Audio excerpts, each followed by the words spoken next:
Hello, welcome back to Mini Reads. Today, we will be summarizing the book Remarkably Bright Creatures by Shelby Van Pelt. Day 1299 of my captivity.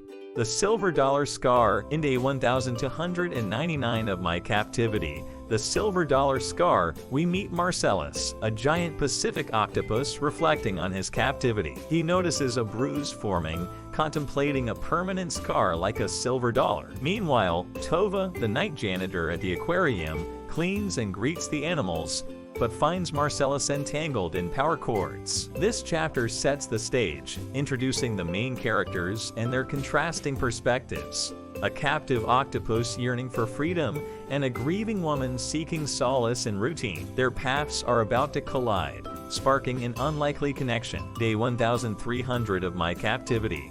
Falsehood Cookies. In chapter 1300 of Remarkably Bright Creatures, titled Day 1300 of my captivity, Falsehood Cookies, the giant Pacific octopus Marcellus vents his dissatisfaction with the bland aquarium food. He escapes at night to steal tasty falsehood cookies from the office, nearly getting caught and exposed. Meanwhile, Widow Tova recovers from an injury sustained trying to save him, reflecting on her late husband and seeking solace in their shared love for the ocean. Despite their different perspectives, both Tova and Marcellus grapple with loneliness and longing, hinting at the unexpected connection that will blossom between them. Day 1301 of my captivity.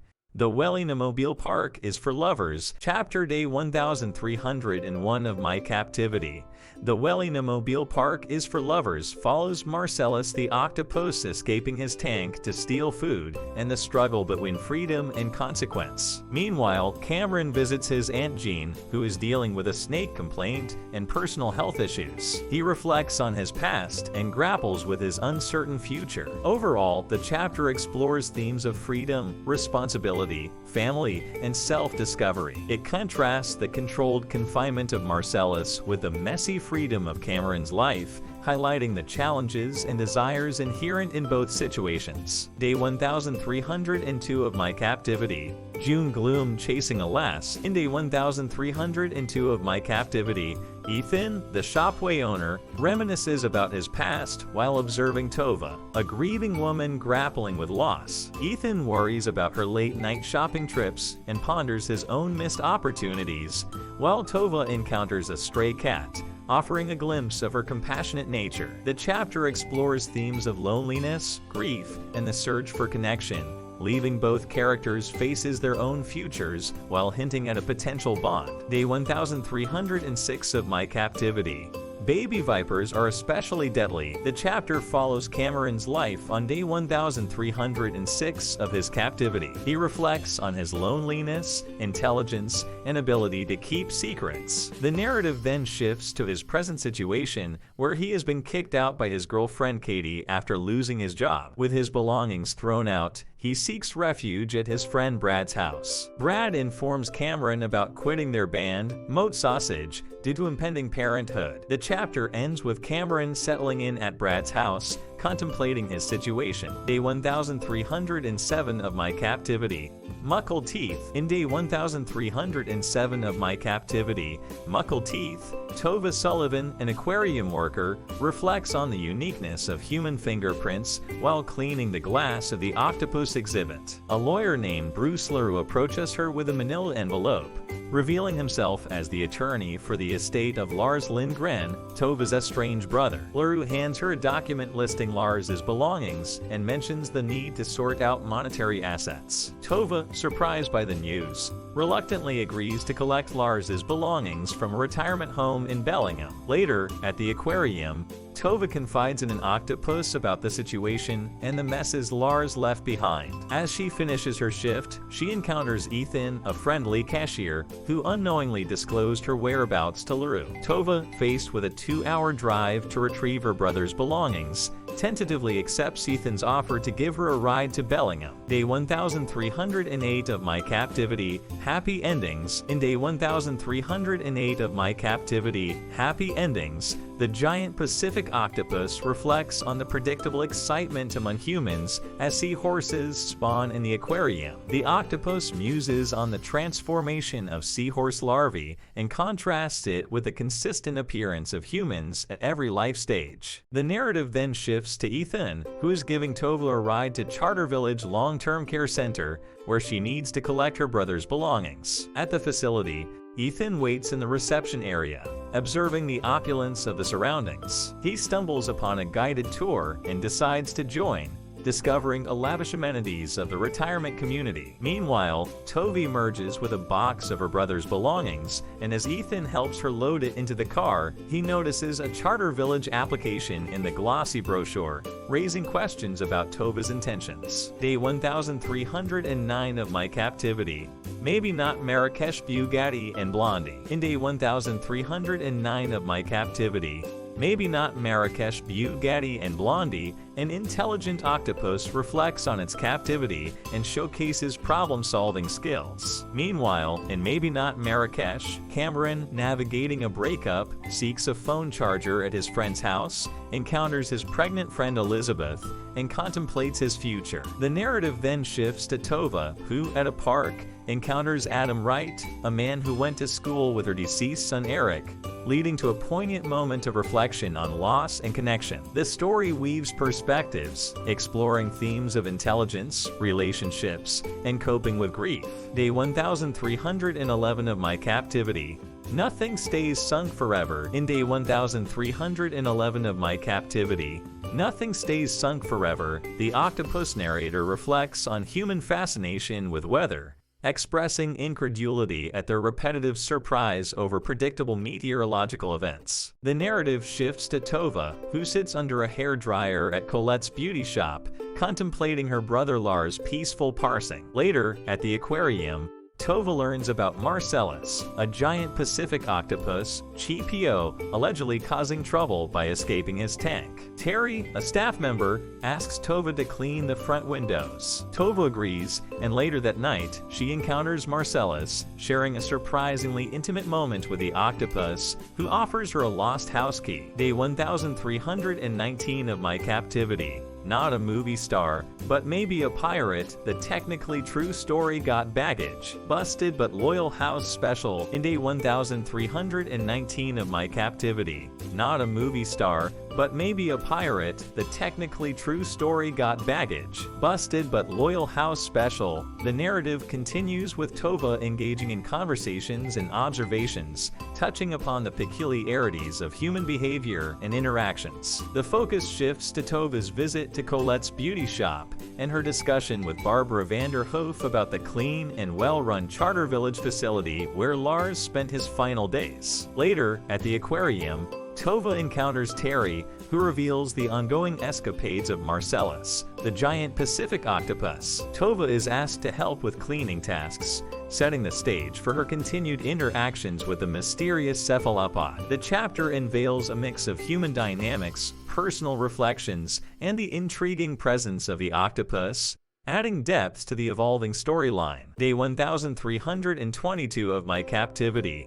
The green leotard, not glamorous work. In day 1322 of my captivity.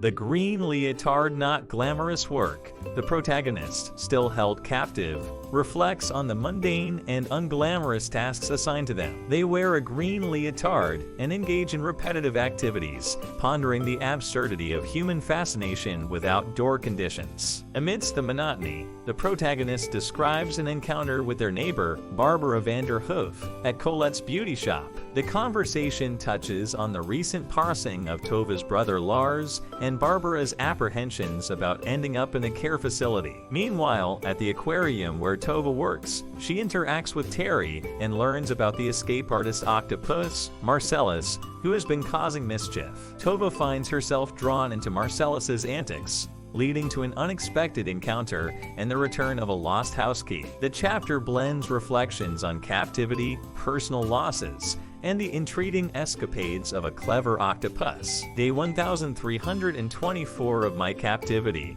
A sucker for injured creatures, epitaph and pen's conscience does make cowards of us all expect the unexpected. In this chapter, Tova reflects on her interactions with a captive octopus, Marcellus, and contemplates the complexities of the creature's behavior. The narrative weaves through Tova's experiences at the aquarium, including a conversation with Terry about the mysterious disappearance of sea cucumbers linked to Marcellus. Tova, while acknowledging her responsibility for cleaning the aquarium, becomes entangled in the ethical implications of keeping such intelligent creatures in captivity. The chapter explores themes of agency, unexpected connections, and the profound impact of loss, inviting readers to ponder the moral dimensions of human-animal relationships within the confines of an aquatic world. Day 1329 of My Captivity. Hard left, cut right. In day 1329 of My Captivity, hard left, cut right,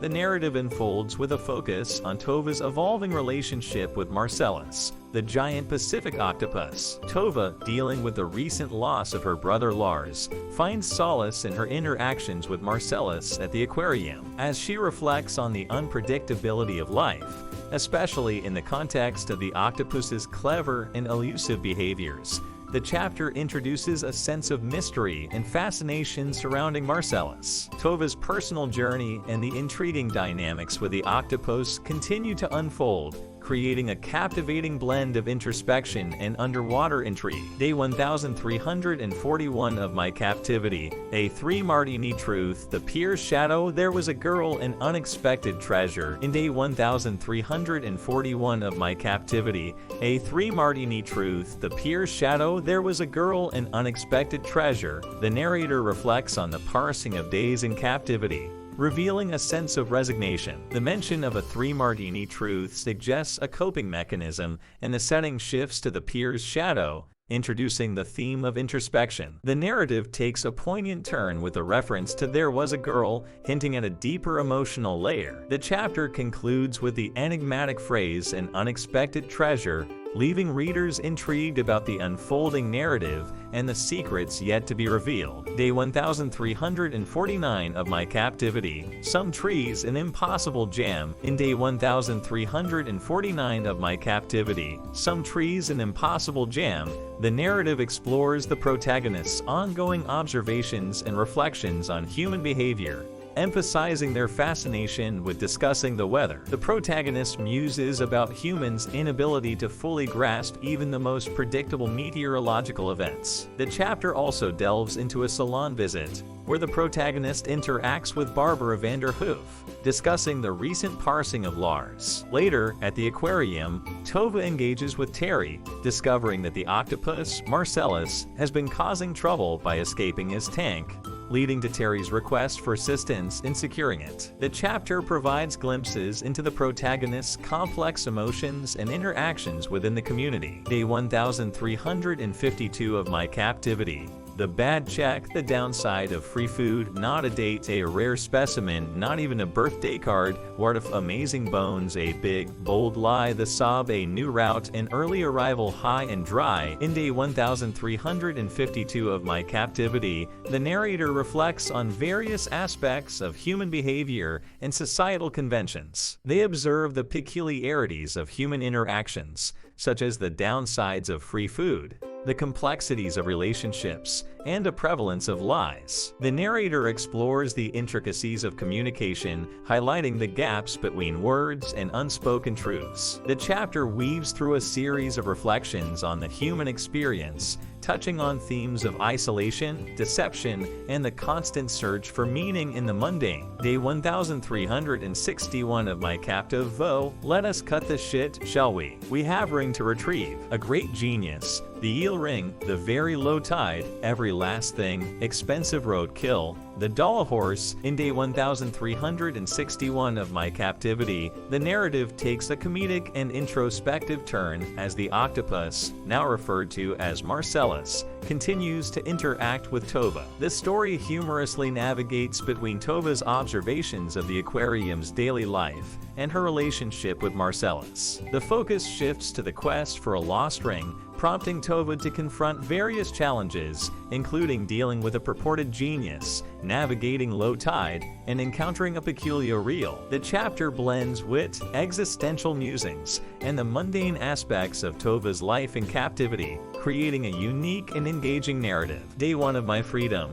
After all, in day 1 of my freedom, Tova recounts her first day of liberation after 1,319 days in captivity. Adjusting to newfound freedom, she reflects on the incessant human preoccupation with weather and attends her husband Lars' memorial service. Tova's encounter with the octopus, Marcellus, takes an unexpected turn as he presents her with a lost house key, prompting contemplation about the significance of this gesture. Meanwhile, tensions rise at the aquarium as Terry discovers Marcellus's repeated escapes, raising questions about the octopus's elusive nature. The chapter captures Tova's complex emotions as she navigates her re-entry into the world beyond captivity, weaving moments of reflection, connection, and intrigue. Hope you enjoyed the summary.